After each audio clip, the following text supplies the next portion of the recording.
오늘도 귀한 한 날 허락하신 하나님께 진심으로 감사를 드립니다. 우리 귀한 성도님들 오늘도 말씀과 기도로 시작하셔서 주님과 동행하시고 믿음 안에서 승리하실 뿐만 아니라 기쁨, 행복, 축제를 누리며 사는 한 날이 되기를 소망합니다. 오늘은 창세기 38장의 말씀을 통해서 함께 은혜를 나누고자 합니다. 여러분, 어제 말씀 끝부분을 생각하면 지금 야곱의 가정은요 초상집과 같은 분위기일 것입니다. 아버지는 아마도 그 채색 옷을 움켜잡고 밤낮으로 울었을 거예요. 형제들은 그 일을 꾸민 자들이기 때문에 그 모습을 보면서 미안한 마음이 들었겠죠. 아버지가 저렇게 힘들어 하실까? 그러면서 죄책감도 들었을 것입니다. 오가며 서로 안 좋은 이야기들도 많이 했을 거예요. 그러면서 누군가에게는 책임을 물으려고 서로 자기의 책임을 지지 않으려는 그러한 마음으로 이야기들도 했을 것입니다. 그러면 이 상황 속에서 누가 가장 힘들어했을까요? 아마도 유다가 아니겠어요.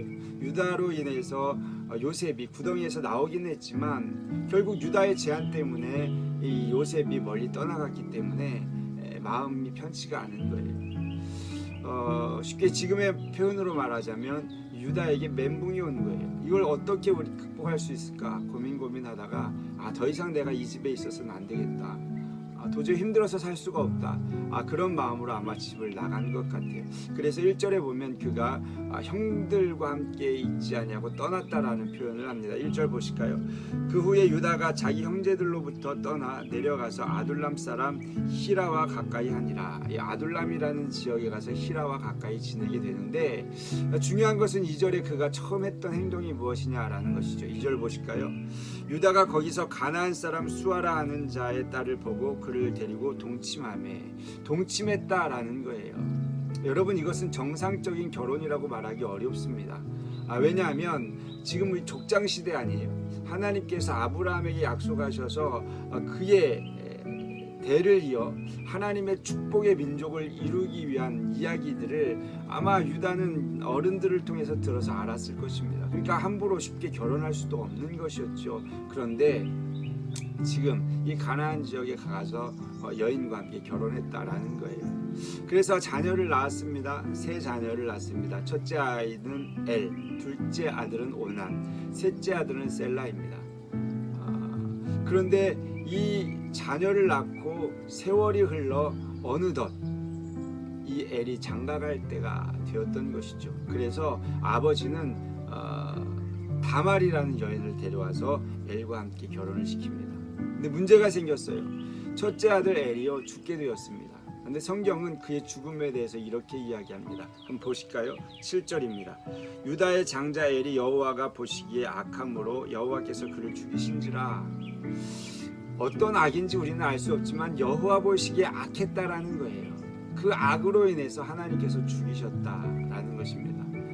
유다의 입장에서는 고민이 되었겠죠. 어떻게 씨를 이어갈 것인가. 그때 당시에 풍습이었던 계대 결혼을 결정합니다. 그래서 둘째 아들 오난에게 너가 들어가서 너의 본분을 다해라. 너가 씨를 주어서 형의 가문을 이어갈 수 있도록 해라. 근데 오난의 입장에서는 계산할 수밖에 없었던 거죠. 생각해 보니까 내가 씨를 주면 나에게 유익이 없는 거예요. 왜냐하면 장자의 축복은 사실은 2배인데 이 다말이라는 여인이 낳지 않고 내가 새로운 여인과 결혼하면 자신이 장자의 축복을 받을 수 있는 상황이었고요. 뿐만 아니라 씨를 준다고 해서 그 아이가 내 아이가 될 수 없다라는 사실을 알았기 때문에 그렇습니다. 그래서 성관계는 하지만 씨를 주지 않는 그러한 모습으로 결정을 하게 되었습니다. 보실까요? 9절입니다. 오난이 그 씨가 자기 것이 되지 않은 줄 알므로 형수에게 들어갔을 때에 그의 형에게 씨를 주지 아니하려고 땅에 설정하매. 그런데 이것은요 하나님 보시기에 너무나 악한 모습이었습니다. 그래서 결국 오난도 죽게 됩니다. 10절입니다. 그 일이 여호와가 보시기에 악함으로 여호와께서 그도 죽이시니라. 유다의 입장에서는 이제 고민이 더 커진 거예요. 이러다가 셋째 아들까지 죽으면 어떡하지? 염려가 된 것입니다. 그래서 생각한 것은 셋째 아들이 좀 나이 터울이 있었던 것 같은데요. 이 셋째 아들이 장성할 때까지 좀 기다려라. 그리고 너는 너희 부모님 집에 가서 좀 있도록 해라. 이렇게 다말에게 요청한 것입니다. 11절 보실까요? 유다가 그의 며느리 다말에게 이르되 수절하고 내 아버지 집에 있어 내 아들 셀라가 장성하기를 기다리라 하니 셀라도 그 형들 같이 죽을까 염려함이라. 다말이 가서 그 아버지 집에 있으니라. 그리고 세월이 지났습니다. 얼마가 지난 후에 유다의 아내가 죽게 되었어요. 많은 사람들의 위로를 받고 유다는 또 헛헛한 마음이 있으니 또 누구를 찾아갔겠어요? 아둘람 사람 히라에게 찾아갑니다. 그리고 그와 함께 딥나라는 곳에 양털 깎는 자에게로 가죠. 그런데 문제는 이곳이 바로 다말이 있는 곳과 그렇게 멀지 않았던 것 같아요. 그리고 다말에게 이 소식이 들려집니다. 너희 시아버지가 지금 딥나라는 곳에 와 있다라는 것이죠. 다말은요, 그동안도 참고 기다리고 인내했지만 이제는 결단할 때가 되었다라는 시기가 왔다는 것을 느낍니다. 왜냐하면 이미 셀라가 장성했음에도 불구하고 셀라를 보내주지도 않았고 나를 부르지도 않았고 뿐만 아니라 가까운 곳에 왔음에도 불구하고 본인에게 찾아오지 않았던 시아버지. 그래서 결단을 했습니다. 어떤 결단을 했는가? 그것은 자신이 창녀로 변장을 하고 유다를 유혹해 씨를 이어가는 아주 좋지 않은 모습으로 결정을 하게 되었어요. 한번 보실까요? 14절입니다. 그가 그 과부의 의복을 벗고 너울로 얼굴을 가리고 몸을 휩싸고 딥나 길 곁 에나임 문에 앉으니 이는 셀라가 장성함을 보았어도 자기를 그의 아내로 주지 않았으므로 말미암음이라. 그가 이렇게 모든 것들을 가리고 창녀의 모습으로 있었기 때문에 유다는 그 여인이 다말이라고 생각하지 못했을 것입니다. 그래서 유다는 그 여인에게 말합니다. 내가 너에게 들어가도 되겠느냐? 여인이 말합니다. 나에게 무엇을 주겠습니까? 내가 가지고 있는 염소 새끼를 한 마리 주겠다. 그러면 그것을 주기 전까지 나에게 담보물을 주십시오. 무엇을 원하느냐? 당신이 가지고 있는 반지 그리고 끈 그리고 지팡이를 나에게 주십시오. 그래서 이 두 사람의 만남이 성사가 되었습니다. 그날 밤을 보내고 나서 결국 어떤 결과가 일어났느냐? 18절 한번 보실까요? 유다가 이르되 무슨 담보물을 내게 주랴? 그가 이르되 당신의 도장과 그 끈과 당신의 손에 있는 지팡이로 하라. 유다가 그것들을 그에게 주고 그에게 들어갔더니 그가 유다로 말미암아 임신하였더라. 결과는 임신이었어요. 하나님께서 베풀어 주신 은혜죠. 하나님의 계획표 안에 들어가 있던 것입니다. 유다를 통해서 하나님께서 이루고자 하는 역사를 이루기 위해서 지금 유다는 엉망진창의 삶을 살고 있지만 그 유다를 통해 하나님은 일하시는 거예요. 그렇게 해서 결국 임신을 하게 되었고요. 유다는 조금 있다가 어떻게 했어야 했습니까? 자신의 담보물을 찾아야 되지 않습니까? 그래서 염소 새끼를 보내며 찾으려 했는데 그 여인을 찾을 수가 없는 거예요.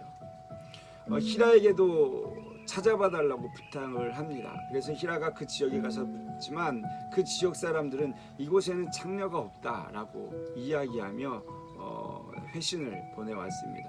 그러니까 유다가 이렇게 말합니다. 23절입니다. 23절 유다가 이르되 그로 그것을 가지게 두라. 우리가 부끄러움을 당할까 하노라. 내가 이 염소 새끼를 보냈으나 그대가 그를 찾지 못하였느니라. 여기에 보니까 자신이 부끄러움을 당할까 두려워서 그냥 그 사람에게로 갔도록 두라 이렇게 말합니다. 철저하게 자기중심의 삶, 자신이 어떤 손해를 보고 싶지 않은 삶, 자신의 부끄러움을 노출시키고자 하기 싫은 삶, 그런 것들을 볼 수가 있는 것이죠. 세월이 지났습니다. 3개월의 시간이 지났어요. 여러분, 아이를 갖고 3개월이 되면 어떻게 됩니까? 배가 불러오겠죠. 임신한 것이 주변 사람들에게 공개가 되었습니다.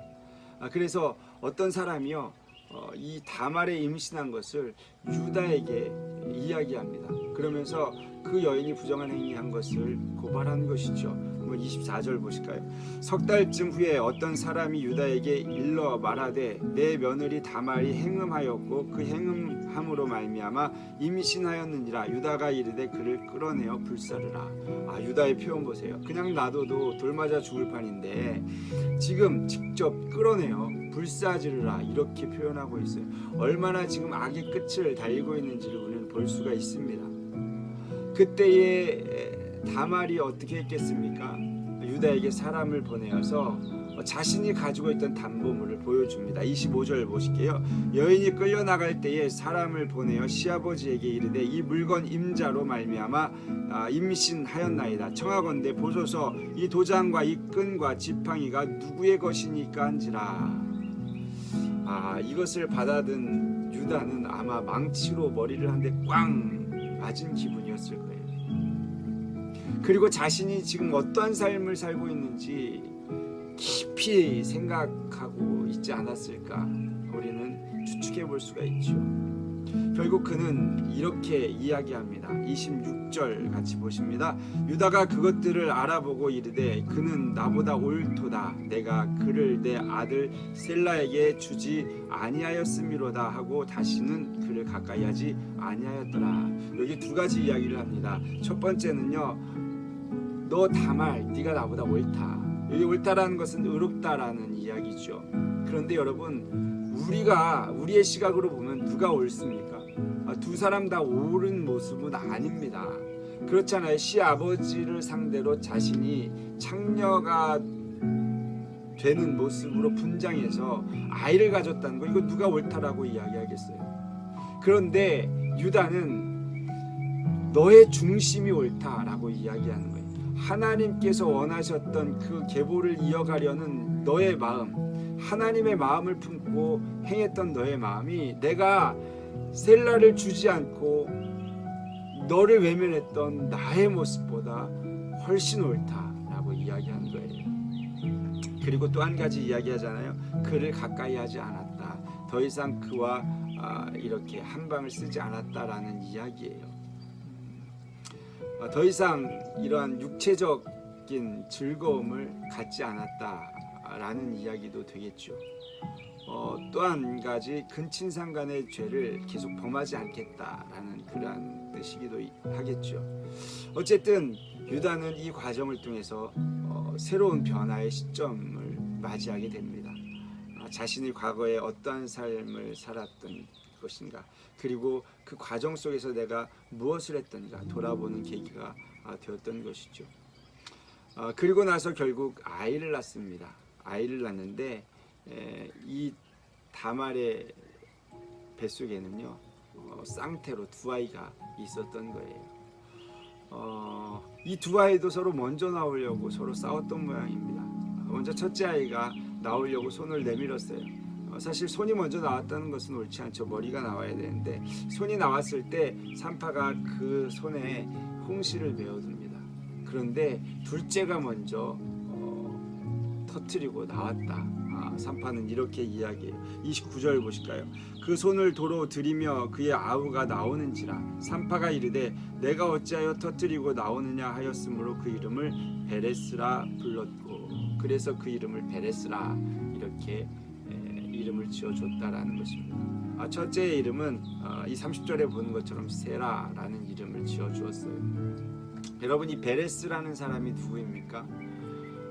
하나님께서 이어가고자 했던 아브라함의 후손, 유다를 통해서 베레스를 낳고 베레스를 통해서 다윗에게까지 이어지는, 그리고 다윗을 통해서 누구까지 가게 됩니까? 예수님께로 가는 그 계보의 중심에 들어서게 되는 것이죠. 룻기 4장 18절에서 22절인데 보실까요? 베레스의 계보는 이러하니라. 베레스는 헤스론을 낳고 헤스론은 람을 낳았고 람은 암미나답을 낳았고 암미나답은 나손을 낳았고 나손은 살몬을 낳았고 살몬은 보아스를 낳았고 보아스는 오벳을 낳았고 오벳은 이새를 낳고 이새는 다윗을 낳았더라. 베레스의 계보를 통해서 다윗이 연결되는 것을 우리는 성경을 통해서 봅니다. 여러분, 유다는 자신이 잘못했던 것, 그것이 죄책이 되어서 점점 어려운 길을 선택해 걸어갔습니다. 다른 것으로 이겨보려고 애쓰고 노력했다라는 것이죠. 그래서 하나님과 점점 멀어진 인생을 살았어요. 하지만 하나님께서는 그 유다를 통해서 하나님이 하실 일이 있었기에 다말을 만나게 하셨고, 다말을 통해서 결국 베레스를 낳게 했다라는 것입니다. 이 말씀을 통해서 우리가 한 가지만 기억했으면 좋겠습니다. 우리는 인생을 살아가다 보면 하나님과 가까이 할 때도 있지만 멀어질 때도 있다는 거예요. 멀어지기 시작하면 사실 한도 끝도 없습니다. 우리가 지금 코로나19라는 이것으로 인해서 대면 예배를 드리지 못하고 비대면으로 영상을 드리고 있지 않습니까? 모이는 것도 마찬가지예요. 한 번 안 모이기 시작하면요, 가면 갈수록 모이기는 점점 힘들어집니다. 그래서 우리는 사모함으로 기도하셔야 돼요. 하나님, 우리가 대면 예배를 할 수 있도록 하나님 은혜를 베풀어 주십시오. 그리고 이 코로나19가 속히 종식되어서 기존에 우리가 모여서 함께 하나님을 영화롭게 찬양했던 그 때를 다시 회복시켜 주십시오. 그 기도가 우리에게 있어야 된다는 거예요. 저와 여러분들이 혹 신앙이 점점 멀어져 간다라고 느껴질 때 하나님의 은혜가 유다에게 임했던 것처럼 저와 여러분들에게도 임할 수 있기를 주님의 이름으로 축복합니다. 기도하시겠습니다. 사랑의 하나님, 감사합니다. 오늘 유다와 다말의 이야기를 통해서 교훈을 받습니다. 우리가 혹 하나님과 멀어지는 시기가 있다면 하나님의 은혜를 우리에게 베풀어 주셔서 깨닫게 하시고 회복시키시는 그 하나님의 손길을 경험하는 은혜가 있게 하여 주시옵소서. 오늘 하루도 기도합니다. 주님, 우리의 기도를 들으시고 응답하여 주시옵소서. 감사드립니다. 거룩하신 예수 그리스도의 이름으로 기도드렸사옵나이다. 아멘.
있습니다.